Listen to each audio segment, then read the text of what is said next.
And that's not... And real problems. Yes. Now, this movie, I still want to know how you came up with the way that you structured this with the parallel stories. That, to me, is the sort of brilliant move that you made. Well, when you want to, you can say in a way that the movie is about how difficult it is to be a decent human being in this point in time, which is very truly difficult.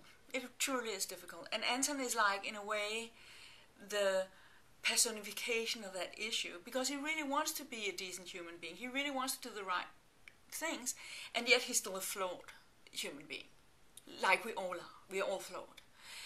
And because I thought his character was so interesting, the sort of African, and we knew all the time we wanted a contrast. In order to tell the story of the Danish idyllic thing, we needed a contrast. And there's nothing which represents a contrast more severely than a refugee camp in Africa. So you have a sort of Doctor Without Borders kind of situation. Yeah, he's a doctor, yes. Yeah. Yes.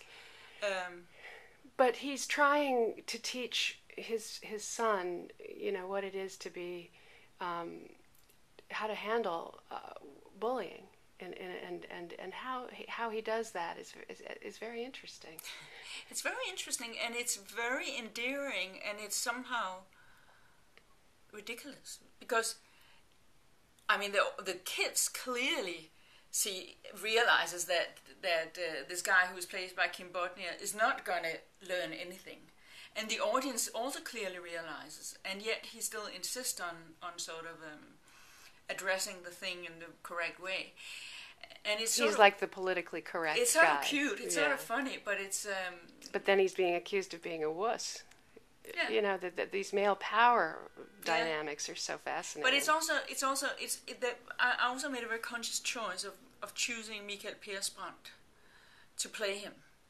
Because, you could have chosen an actor who was sort of more anemic in a way, and softer, and more obviously someone who would do the right things.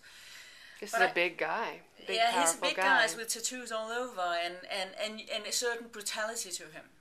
He has there's like an intrinsic brutality, and I thought that he's also not Danish. He's Swedish. He's Swedish. So yes. how does Well, we just I picked him, and then we changed the part accordingly.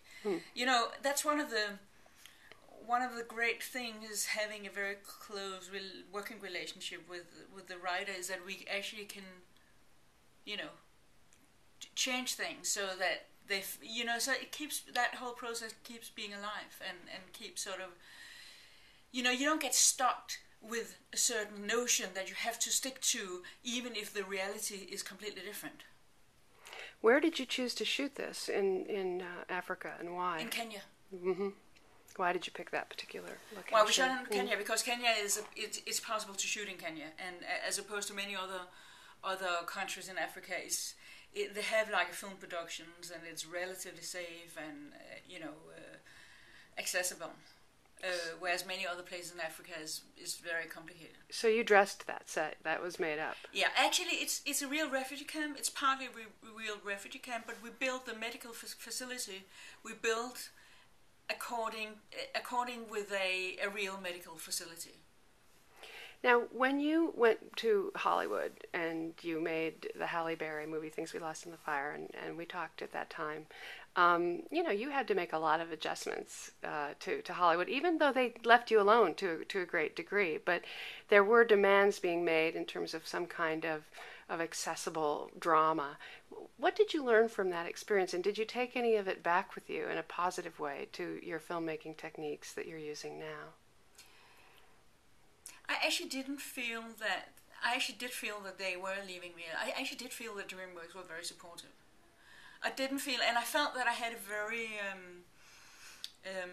healthy and encouraging conversation with